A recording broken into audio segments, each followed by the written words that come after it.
Okay.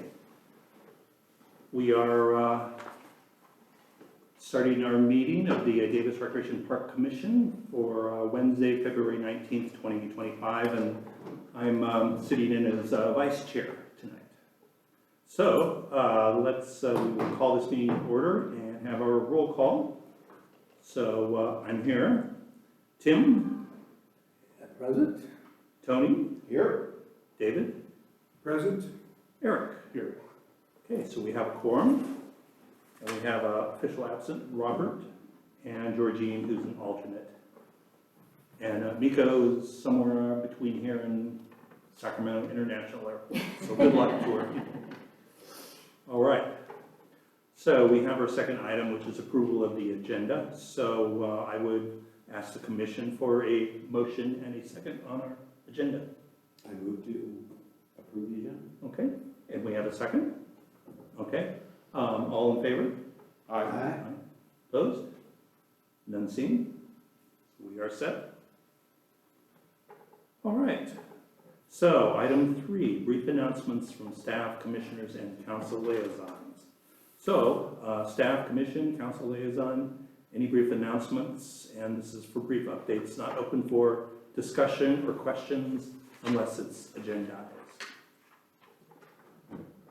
Good evening. We do have some updates to share tonight, very brief. Last night, we took our needs assessment and strategic plan to council, and council did approve both plans, and so that authorizes us to actually now move forward and prioritize our future budget actions and projects consistent with the plan. So we're very happy about that. And in addition to that, there was actually a piece that was carved out asking for approval authorization to move forward with our inclusive playground project at Playfields Park. So that was also approved. So we'll be moving through that design process and be bringing back more information to the commission on what that looks like moving forward. Tonight, we have the Children's Activity Fair. It's occurring actually right now, I think, over at the Vets Memorial Center. And what that is basically when all of our vendors for summer programming and other like city operations, things that are occurring in the city that are recreational, for example, that aren't offered through the city, and even county operations come together. And it's an event where parents can come and learn about all the various opportunities that are available recreationally in the summertime for their families. So that is always, go ahead. I was just going to say, we have over 20 vendors there tonight. That's a big one. So lots of options for our families to choose different kinds of camp activities. So that's always a popular event. We're excited when we get the opportunity to host it. We do every year. And lastly, just wanted to share that we have registration coming up. That is going to be the end of February. First, we always release the most popular impacted programs. So on February 26th, we will release Camp Huda, Truckers, and Horse Camp. And then in March 12th, we'll do all of the other summer camps. So we're taking a bifurcated approach there on that one. And that's it. I have just one more Go ahead. to add on. As just a reminder, I only received confirmation from 3 commissioners about the AB 2404 training. So did you? I did. You completed it? Yes. Tim, you completed as well? David, did you complete the training? I did. Okay, perfect. Thank you. I guess we passed then, huh? You did. Very good. Other commissioners, any brief announcements you'd like to share? No, and our liaison isn't here tonight. I did want to say thank you for including me on that RFP panel. I enjoyed hearing things from the skate world, I guess you could call it. It's just a perspective I don't have, and I really appreciated those reps with what they had to say. So I learned a lot from it. So thank you. All right. Next up is item 4, which is public comment. So the public comment section is for the commission to receive comments, except for brief questions for clarification. No discussion or action may be taken on any item that is not listed on our agenda. And for in-person public comments, During public comment, a member of the public may address the commission on matters not listed on this agenda or are listed on the consent calendar. If possible, citizens should reserve their comments for regular matters listed on this agenda at the time the item is considered by the commission. Speakers will be asked to line up at the podium and state their name for the record. Comments are limited to no more than 3 minutes per speaker.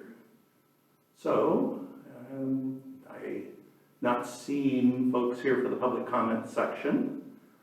We will close that item. And just moving right along here to item 5, which is our consent calendar. So all matters listed under the consent calendar are considered routine and non-controversial, require no discussion, and are expected to have unanimous support. The consent calendar will be enacted by one motion. Commissioners may request items be removed from the consent calendar for separate discussion and action. So, on Section A, Recreation Park Commission minutes from January 15th, 2025, the recommendation is action item, approve the minutes. I move to approve the entire consent calendar. Okay, thank you, Eric. Tony? Okay, all in favor? Aye. Okay, aye. All right, it has been moved and seconded, and we have approved the consent calendar. Okay. Should I slow this thing down? We really are trying to You're get you out doing the door. great, you're doing awesome. Okay. All right, well, let's move on here to regular items. So Tamiko will introduce the staff report. Once the intro is completed, I will check the commissioners for clarifying questions and open for public comment. Then we'll ask the commission for feedback and action. So we have the Playfields batting cages report. Yes. Just so you know, they approved the tunnel project, so if you want to stay and listen to more things, you're welcome to, but it was all approved, so Rachel will be following up with you. Oh, I didn't know this was our tunnel painting project. Commendations. Yeah, total. I really enjoyed that report. I digested all of it, and I'm excited about the project. Good work. Yeah, thank you. You guys are moving fast enough, we'll stick it out. Okay. Not sure how to take that, but But I look forward to going through that tunnel this summer. Okay, so I'm jumping into batting cages. So in December of 2024, the department requested authorization from council to pursue a study for the use and alternatives of the Playfields batting cages due to the declining profitability. The batting cages annual deficit was more than $16,000 annually, which conflicted with the department's pricing and fee policy. The batting cages are classified as a level 4 recovery, being highly individualized benefit and falling within the 71 to 100% high range cost recovery, relying on a very low city subsidy. In January 2025, staff released a community survey asking about frequency of use, age groups, and a weighted survey of 7 options for the space out at Playfields. The survey was sent out to user groups of Playfields and the community through social media like Facebook and Instagram. During the 2-week survey period, it received 366 responses, with 57% saying that they have used the batting cages. And of those users, 33% have not used the cages in over 3 years, and only 12% use the cages on a regular basis. Additionally, of those users, there was a very low youth engagement, with only about 26% aged 17 and under. With the decline in use and increased expenses for repair and maintenance needs for equipment that is about 29 years old, staff have concerns about the sustainability of the facility. So to dig deeper in, staff sent out an additional survey to users to determine pricing thresholds. The follow-up survey revealed support for price increases from the $1 token to maybe $3 to $4 per token, with also increased field rental fees that could help to offset the batting cage budget.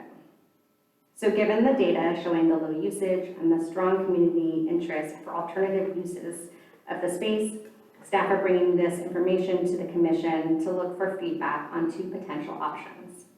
One is to recommend a price increase to align with the pricing policy, with specific recommendation of capping any future capital repairs at $5,000, as any investment beyond that would increase the demand on the subsidy. Or option 2, to recommend further study to explore replacing or repurposing the space that aligns with the survey results that showed a strong preference for an alternative amenity. Additionally, keeping the batting cages closed for this year so that the general fund dollars are not subsidizing the batting cages. That's it, yeah. So, and I just want to add some, more contextual information as well.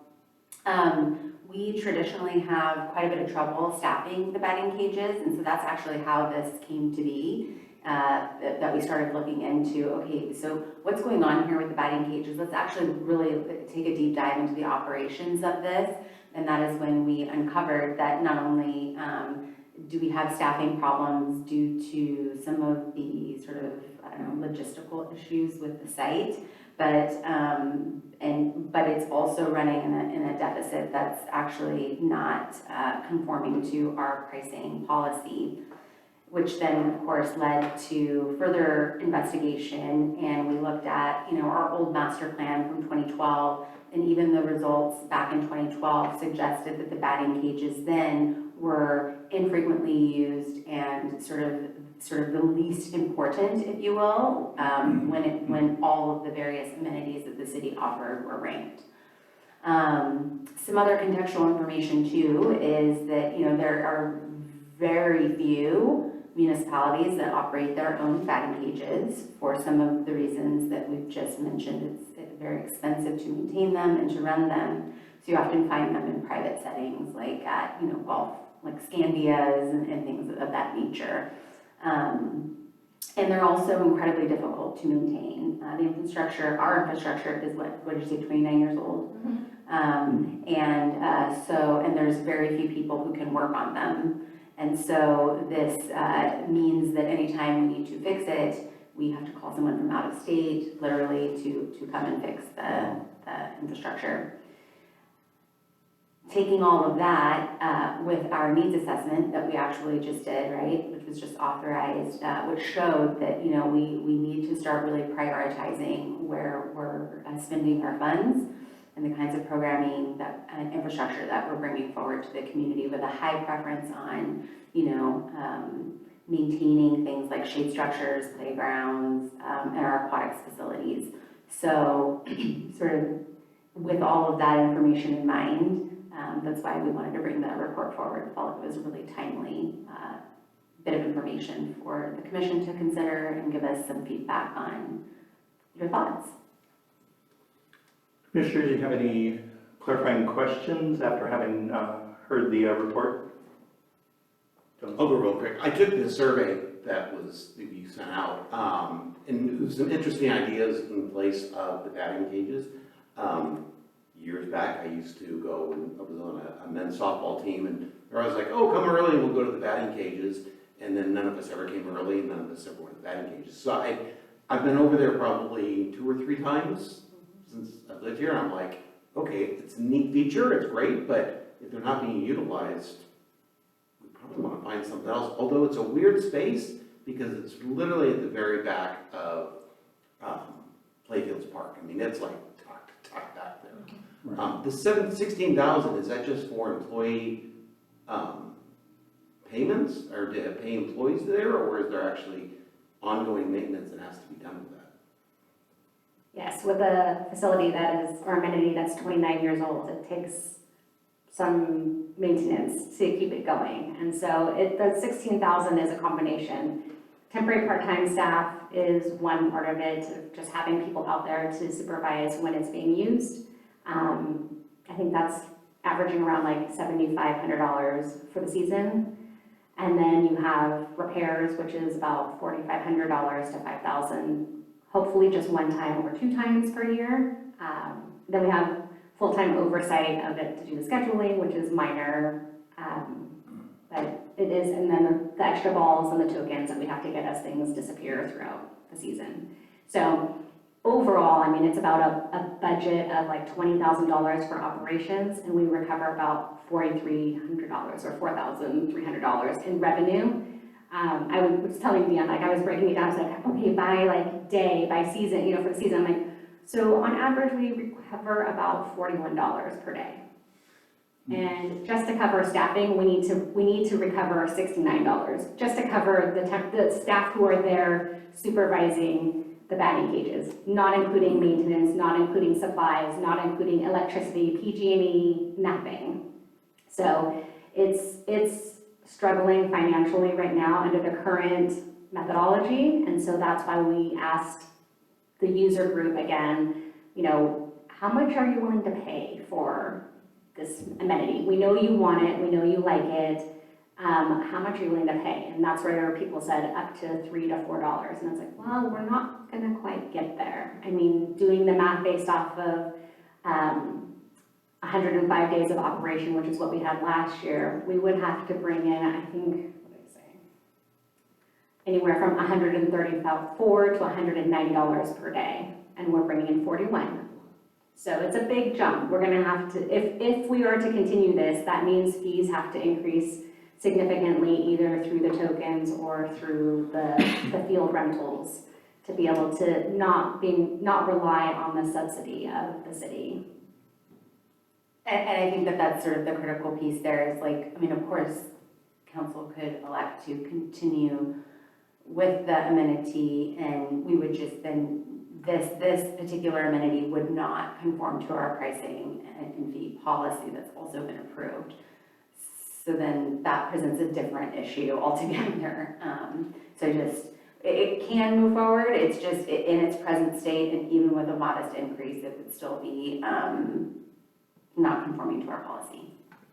So I just wanted to clarify, this is a portion where I just want to make sure you had some questions answered regarding the report, and then before we start digging into this a bit, I want to check and see if there's anybody from the public that wanted to come up and provide comments. And I see none, so let's bring it back to the commission. David. Okay, thank you. So, a couple of questions, actually. So and my son, Tim knows, have used the batting cages a long time ago, and what I recall about them was that they were not very good batting cages, okay? As far as I know, there aren't any other batting cages in Davis except at the Little League field, where it's kind of part of the complex and it's not people don't pay to use them, coaches go in there or whoever and throw to their kids, or there's pitching machines and things of that sort. Woodland, on the other hand, has decent batting cages. So I guess I'm concerned about eliminating the only public batting cages that Davis has. Now, granted, it's not self-sufficient, but in the scheme of things, the amount of money you're talking about, $16,000 a year, is, at least to me, not overwhelming. That's sort of just in the way of a comment. Don't really have a strong opinion. Do you recall, or Tim, do you recall, how many pitches do you get per token? I'm just curious because, $1 is not much, but if it's, let's say for the sake of discussion, 10 pitches, it seems, on the other hand, if it's 20 pitches or 30 pitches, I must admit I don't really recall how many pitches. Yeah, I think it's varied over the years, but it usually ranges between 10 to 15. 10 to 15, so I have to say, for kids at least, or whoever, $3 for 10 or 15 pitches seems like a lot of money, to be honest. If kids are going to go over there and use it. I'm just wondering if it could be made somehow more attractive, upgraded in some way so that it could be self-sufficient. Because again, those are the only public batting cages, at least that I'm aware of, in Davis. And it seems like a community of whatever we are, 60,000 or 65,000 people, not to have a batting cage. I mean, in comparison to other things like in Central Park or whatever community, the one behind the high school, what does it cost us to maintain the skateboard? There's no fees at all, right? and there's a skateboard park, and there's other parks there, dog parks and things like that. Do you have a sense of what those cost to maintain? I mean, it is a price, right? I mean, Right, I mean, they're not for yeah, free. certainly, yeah, I mean, we didn't come prepared tonight with a, you know, a No, capital sort yeah, of. but, I don't know what it costs each year to operate, I mean, it doesn't cost anything to staff the skate park because we don't have staff there, yeah, I've been there. right? So, and I would just say that we're talking about, you know, publicly offered, municipally funded batting cages. Right. It's my understanding that the batting cages in Woodland are privately operated. And those you'll find everywhere, and if you look at their rates, they're not cheap, and that's because, you know, they have to recover their costs. Sure. And so what we're trying to determine is what is, you know, the community willing to pay to have the batting cages? What's the threshold there? And is the council ultimately willing to subsidize their operation? I guess I'm just trying to get a sense of other things are also subsidized, and I have no idea, in all honesty, how much they cost. I mean, yeah, I realize the skate, some of the other places don't have any staff per se, right? But we took a tour and we're building something that's gonna have a, you know, shade structure, perhaps, you know, a concession stand, and I don't know, some things outside. I'm trying to remember what they were gonna be, bocce ball or something maybe. Unfortunately, no bocce ball. Or bocce ball, okay. But yes, we're gonna be having a restroom and at some point, a new skate park there. Right. So yeah, I mean, these are the investments that we're making across many parks in the city. But, you know, we do have to make sure by careful examination, we have a duty to make sure that the programs that we're running are consistent with policy. And so that's really the issue here, is that and we don't, you know, we don't have a full listing tonight of every program and whether or not it's consistent with policy, although I will say that that is something we intend to do with an updated fee schedule update. So we hope to pursue that. That was a recommendation out of the needs assessment, right? Because over time, I mean, our last one was done in 2016, over time, fees need to be adjusted to capture that cost recovery and remain consistent with policy. So this just happens to be the first thing we're bringing forward, but I would say that there will probably be other things that we'll bring forward for consideration in trying to make sure that So the things get in policy alignment. you're referring to, you say consistent with policy. Mhm. Is the policy debate, is what you're referring to, that things need to be self-sustaining?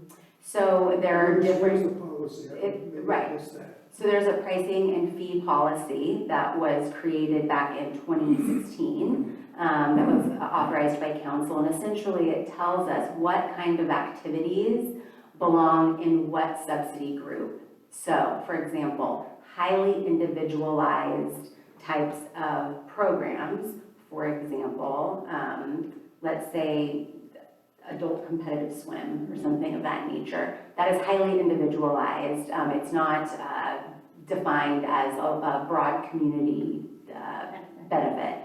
So we ought to be capturing 100% cost recovery on something like that. Batting cages are in the 70 to 100% cost recovery. It's like basically an upside down triangle. At the very, very bottom, where the city will 100% subsidize, is a broad community benefit. So for example, CPR classes, swim lessons for anybody, things that are life-saving in nature. And I mean, I'm sure there's other examples too, but that's just by way of example. So batting cages belong kind of on the top of the pyramid. And what we're saying is that we're operating kind of in the middle of the pyramid to the very bottom of the pyramid. Well, I guess it depends on how you look at it. There's a lot of baseball players in Davis, and batting cages contribute to that. I mean, I don't want to, you know, adult softball, kids playing Little League, you know, girls playing softball. So, you know, I mean, it's not,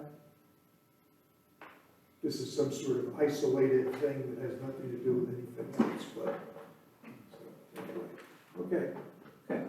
Further, commissioners? Yeah, well, just continue on that point, but, I mean, I appreciate that you have this methodology and you're applying it. That's great, so I appreciate that. I did not get by playfields. I would have loved a picture in the staff report to kind of visualize it, but is this basically a batting cage and it's got a pitching machine that hurls out balls? Okay, Like 3 or 4. yeah, okay, 3 or 4 different ones. And it needs to be staffed just to make sure that someone can call the ambulance when someone gets dinged by one of the pitches? or- Exactly. Okay. You buy tokens though, right? Mm-hmm, yeah, But so the there's tokens someone. come from a machine or they? There's someone who does the cash handling for the tokens, Oh, okay. gives out the tokens, makes sure that the people coming in have their headgear and their bats and their face shield that are now required to be able to go into the batting cage. And then are there, just in case, yes, there is an emergency situation, there's someone who can see that Okay, we need to call. thank you, I appreciate that. Other commissioners? Yeah, Tim? I guess, I'm curious, the options that are being presented tonight is either keep them open indefinitely and raise the fees, or shut them down and we'll think about what we're gonna do. So, it seems like, okay, if they don't make financial sense and, yeah, but to replace something with nothing for the short term, I just wondered if there's some sort of intermediary, continue it conditionally with fee increases until we come up with a better idea, you know, as opposed to boom, shut it down and it'll take 1 year, 2 years, 3 years, 5 years to figure out what's next for that site. So anyway, it just seems a little limiting on the options that are being presented to us.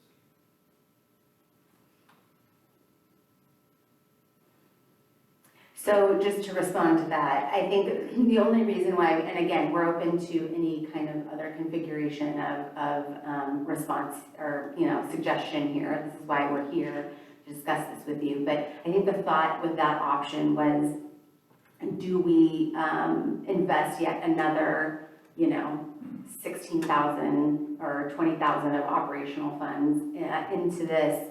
Whereas if we do not open it for the season, we can, you know, take those dollars and reallocate them potentially to the next project, right? We're that much further ahead, right, instead of behind. So I think that was the thought behind that. But would that happen? Would a dollar saved here go necessarily to a dollar into the planning and preparation for whatever amenity? That would be the plan. One other thing is, I guess I would, before we just cut it off for this spring, because I think it's spring, summer, the majority of the time it's open. One, maybe increase the fees, see what that does for it, and then also do a better promotion of saying, hey, we have these batting cages, to go into the Little League fields, to say, hey, do you get, because I bet you a lot of people, I mean, may like heard about it, but promote it more to just through social media, through if we can go to the Little League field and say, hey, talk about it between your teams, put something out there, put a flyer out there, go to the softball when they sign up for softball, to say, hey, everybody know that there's batting cages there. It's just kind of something that's talked about, but really letting them know and kind of see, hey, a better promotion, raising fees, see what that does for the year. That would be my thought. Yeah, Go ahead, just David. one quick thing. So what I'm trying to figure out, and maybe you could help us with this, is in the scheme of things, $16,000, I must admit, doesn't sound like a lot to me. For example, redoing a pickleball court, one court, how much does that cost? Do you know? I don't know, really. Or, Yeah, I mean, but I guess, so, I mean, to answer your question directly, I mean, I think to resurface a pickleball court, you're in the neighborhood of $200,000, $300,000, let's say, for an example. I mean, don't hold me to it. I'm in favor of it. Right, right, I'm not but- against that, I'm just trying to figure out. Right. Why $16,000? And what about putting, you know, we talked about some playground structure, and now there's this requirement to put in tables that are above the ground, and, I mean, I forget exactly, for certain kids who needed to use it, as opposed to sit on the ground. What does one of those cost? I don't have that Yeah. information tonight, but I think I understand what you're saying, but what I would say is that, we're not evaluating those things tonight. We're evaluating the batting cage tonight because we're talking about this program and how it relates to our existing policy. So we're not able to talk about the array of all the programs we offer and have and where they fall with regard to the policy. But like I said earlier, I think the intent is to start taking a look at each and every one of our programs to make sure that they're viable financially, right? Because that is, we have a duty to do that. But there isn't, I mean, as far as I know, tell me if you disagree, this is sort of unlike some things, a zero-sum game. There's a budget. Theoretically, you're supposed to be within the budget. And so I think it is fair game when you talk about $16,000, at least for me to ask, what else does $16,000 buy that's more valuable? And I'm thinking, I guess, well, we'll put this back in the pool, so what is it going to buy? It's going to buy a table that you stick that's above the ground, in some playground. I'm just thinking, right? Yeah, I mean, I think more valuable is obviously very subjective and is gonna vary by person as to what, folks would value. But yes, I mean, 16,000 spent on the batting cages is not 16,000 spent somewhere else. So what I'm hearing you say is, what can 16,000 do?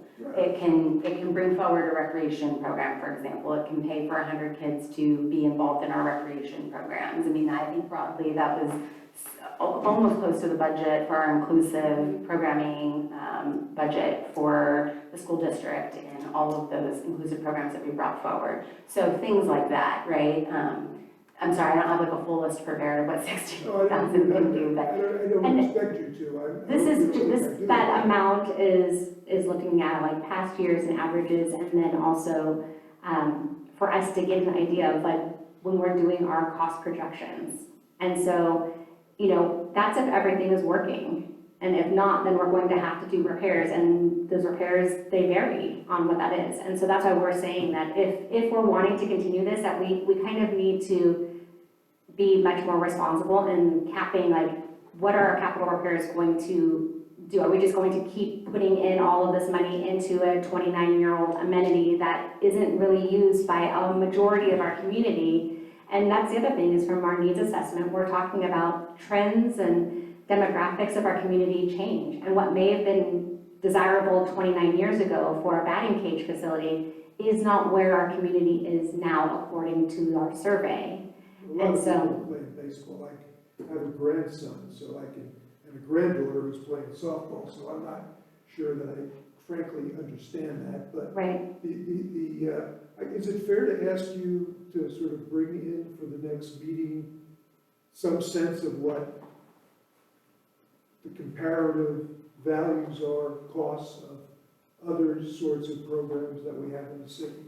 I think that what's important, as Deanne was saying, is understanding that it's based on our cost recovery model. And this type of activity falls in that highly individualized category. And so of the things that we're choosing to subsidize based off of what council has approved, and the fee cost recovery went through commission as well back in 2016. But what the city has chosen to subsidize is not those highly individualized activities. It's the broader community-based life skills, like larger group kind of activities that aren't as highly individualized. Those things that when you start reaching at the highly individualized level, becoming a more proficient baseball player, you're paying for your skills. And the city is not subsidizing that as much as, general recreation baseball for everybody to be able to come to. Like if you're trying to increase your batting average, that's a highly individualized activity. That's not for the broader community's benefit. And that's the way that the pricing policy was created. So that's your opinion. It actually isn't my opinion, it's what the policy that was adopted. Individualized activity. In the nature of tennis, you've got walls that people hit balls against.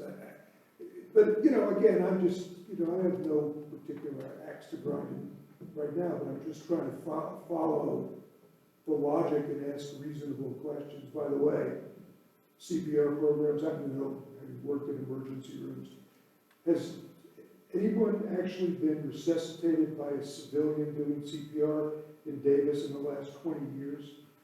I'd be curious, because it's not very common that. Yeah, we don't have statistics on that tonight, unfortunately. Yeah. But one of the I'm not things. against CPR programs, by the way. One of the things that we did, bring forward as a possible, replacement would be a live arm batting cage. So for example, where folks can, practice pitching or batting just in a non-electronic setting, which would not require staff to be present. So not necessarily taking, a baseball or softball amenity away, which by the way, at the last meeting, DYSA will be constructing their own batting cage at Community Park. So that's actually lovely for softball. So now softball and baseball youth will have their own batting cages at their own separate facilities. So this isn't necessarily looking to remove, this opportunity for baseball or softball to occur there in a cage-like setting. Maybe a possible solution could be just removing the electronic component to this so that we don't have to staff it, which would remove a significant, liability in terms of cost, but still provide something for softball. We have further comments from first Tim, then Eric. Yeah, well, you just addressed my question. Is it absent the mechanized, is there a facility there at Playfields, I haven't been over there in a while, that's fenced in, that has a cage, you put a screen up, and where you can throw the ball to the bat? Because that's actually almost a safety issue to make sure that the players get warmed up and loosened up and don't go out and hurt and pull a muscle swinging the bat the first time, kind of thing. Yeah, thank you for the question. Yeah, no, there is no area in which to do that. Folks just generally will do that, on the field itself. Or you could even propose something that's dual purpose, like split it and do, a live arm batting cage type of situation, and then maybe something for soccer to practice kicking, for example, since that sports park caters to both soccer and softball. Just a warm-up facility of some sort is important. Eric, No, actually, I don't have anything further. Sorry. any further comments? My reactions to the discussion is I hate seeing something just completely curtailed without having felt like we've really exhausted all the options. And I recognize that this is an existing use and it has an existing support group, and this activity does mean a lot to those folks that are partaking of this particular sport. And I realize it's slowly but surely, at least in our city, becoming more of a niche, and kind of other trends are going elsewhere. But I would really like to see the city exhaust these other options. I guess on it says continue operations with fee increases and cap maintenance. So I think before just cutting the thing loose, I'd really like to get a good feeling that you all are giving it one last shot. You've listened to the users, you're increasing the coin fees, and if that still doesn't work out, you gave it your best. I do wonder, you mentioned Woodland, that's a private entity up there. Is there some possibility of a concession operating such a thing here? We have concessions at Playfields. But the Do you mean- concession doesn't operate A this batting cage concession. batting cage. Concessionaire. Yeah. You mean like someone private, like us doing a private-public partnership type of Yeah. situation? Yeah, And that is yet another possibility, right? So as you described, I mean, if the commission were to recommend option A, part of that too could be explore, more private-public models along with that, right? To cost share, or something of that nature. yeah. So I guess I'm wondering then, what form of a response would you desire to have from the commission then? You want us to do like an up and down vote on these two options you gave us, or just gonna take this as feedback and come back, leave with some consensus from the commission that we don't want to see the thing killed, but we want to see these other options? I mean, how does this work best for you all?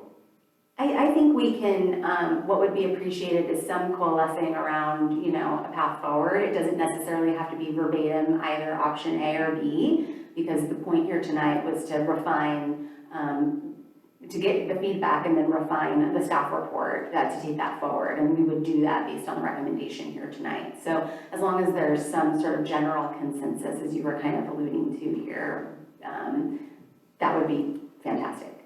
Tony? I was just gonna say, one thing I've learned is being on this commission, nothing happens fast. So from what I'm hearing from you tonight, you're like saying, oh no, if we vote to say close this down, it's gonna close down. I completely disagree with that. I think we need to go, like you said, give it one last option, do a fee increase, do more promotions to be able to give it a try for another year to see what that does, to see if that increases or decreases. But just saying, hey, we're done with it, I'm completely against that for a year, especially since everything moves slow in the city.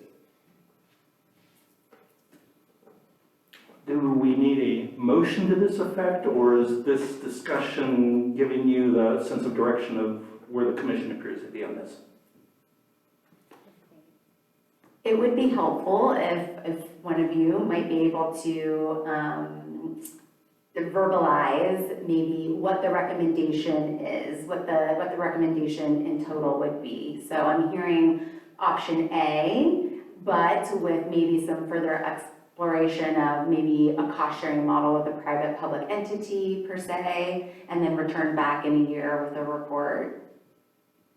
I would entertain such a motion. It sounds like you made the motion. I don't want to put the words You in provided that. a verbiage, sort of, but I would entertain a motion if anybody would like to put that forward. So I'll make a motion that we explore other options, that we look towards a fee increase with additional promotion of the batting cages, understanding, I do agree with the $5,000, that cap it, that's something that we're not gonna put tons of money into this. And then explore other options, get with the Woodland, if it's privately done, and see maybe break off part of it to be, arm pitching, just live arm pitching. But explore ideas for this coming year and the spring and summer.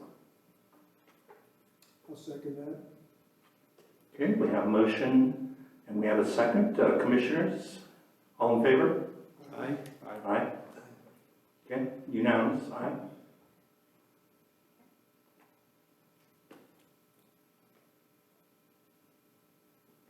Okay, well, thank you.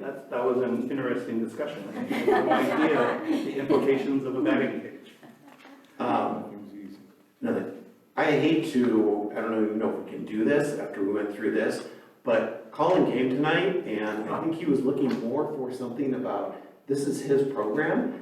I don't know if we can go back to listen to where he came up with the idea for what he's proposing, but just to say that we pass on the consent calendar, I think he was looking, if I was a kid his age, I'd be looking for more than something of just what we did tonight for him, so. Well, we know he doesn't want to speak in public. Okay, We wanna that's respect fine. that. I wouldn't consider this public, so. Understandable. But I think it was, just to go back to it for a second, when I read through it, did you put the proposal together, this whole proposal? Yeah. It was very impressive for somebody that is high school age, I'm assuming?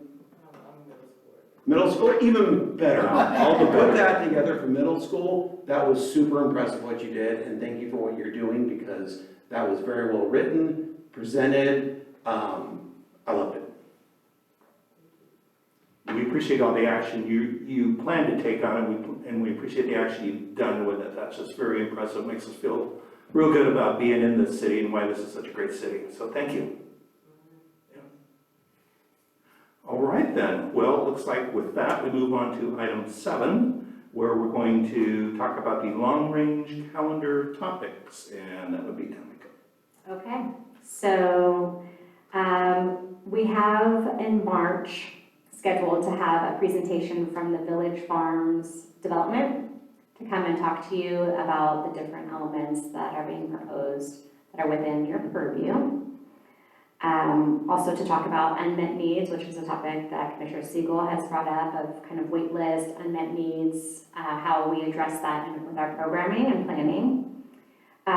In May, we had the Golden Heart Awards appointment, but actually that needs to be moved up to the March because they have bumped up the date in for council when they're going to ratify that. So that's going to be moved up. I've reached out to DARTS to just check and see where they would like to have their annual presentation as they're coming up on their year 2 with the city for their lease of community pool. And so I will, once I hear back from them, they're supposed to present that to the commission before June 30th of each year. So I will find out which month works best for them with their programming. And that's all I have at this point. Eric? Maybe I missed it. Did you talk about April? Will there be an April meeting, or are you suggesting there won't be a meeting in April? At this point, the only thing I have is the lease agreement presentation, but I don't know if April will work for DARTS. And so we may or may not, at this point, I don't have any, is in May, or March. Oh, sorry, yes, we are having March. You say March or April? April, okay. You mentioned March and you mentioned May, but maybe I missed it. But I didn't Okay, March talk is about it. Village Farms, Yeah. Golden Heart, and Unmet Needs. Right. April, I don't know. I'm waiting to hear back from DARTS if they want to present in April. They just have to present before June 30th. Okay. May, I don't have anything in that month, and June, I don't have anything in that month at this point. Great. And then, can you remind us when the city will put the call out for people to apply to be members, and when me and Tim are our terms in? I believe your term ends June 30th Okay. of this year. So when I talked with the city clerk's office last month, they said they would be doing recruitment in spring. So it should be starting soon. Okay. Maybe by next time we meet. I just want to help with the recruitment. Yes, thank you. Instead of telling people it's coming, wait until it's there and say, it's there. Yes, Please I will apply. check in with them again to find out when recruitment, and I can let all the commissioners know if it's released out. Or just whenever it's live, if that's an okay request, if you could notify us, but I certainly would like to, help with recruitment. Much appreciated, yes. Any other comments, questions on the long-range calendar? Dave? Yeah, okay, is long-range calendar where we would discuss the transition from internal combustion tools, leaf blowers, and so on, to more ecologically sound equipment? This, I've raised this a few times, I think it keeps getting lost in the wind, and it's something that I feel fairly strongly about, that we should be setting an example for the city of Davis, in our own operation, right? And yet, I'm not quite sure where that stands. If it stands anywhere, if anyone really is looking into that, or whether it's kind of like, well, when is my term in, by the way? When it does, you probably won't hear about this again, make you very happy. We have an electrification plan, and we would happily present on it, and in terms of, where we're at today, kind of what the plan is going forward. So the commission would like to hear about that plan and where we're at, and we can happily put a staff report together. We are asked to come annually to the council on electrification of our equipment. So it would be nice if those reports could align, so we're not sort of double doing the effort there. But in any case, it's not very difficult to put together sort of the percentage of equipment that we have that's electric. We've made incredible progress in the last year. So it would be something we would happily brag about. Thank you. Roughly speaking, when do you think when would that opportunity align so you could give us a presentation? I'd need a moment to look at the long range for council to look at that, but I know that it comes up annually, and I feel like it's coming up. So, I think it's probably pretty good timing. Okay, I think the commission would look forward to hearing that. Tony? I just, when we talked about, when you brought this up before, I thought we said, hey, we're in July, we're doing the landscape maintenance standards. That was be the perfect time to do it. That's when I remember like, oh, let's talk about that. So then that's on the July calendar. Yeah, I mean, I think that would be a real natural place in which to discuss that when we're talking about landscape maintenance. It can be a more comprehensive report, but if the commission desires to hear about this sooner than that, I mean, we can do a mini report too. I just want to make sure it doesn't get lost in the shit. It doesn't sound like it has been, by the way. It sounds like you're moving ahead very well. Yeah, I just sort of like to know. $16,000 buys a lot of batteries. Not as many as you think. I know. By the way, I know, because I exactly. have, Buy some. you know, leaf blower and trimmer and this and I know. that. But anyway. Okay. Anything else on long range calendar? I'm not seeing anything. Well, unless we have objections to adjourning, I would go ahead and adjourn this meeting and note, it looks like we're about 7:23 or so. A little bit ahead of your schedule there. I guess you still can't make your event tonight, but sorry. All right, thank you. Thank you. Okay. Thank you. All right, thank you all. Thank you for coming. We really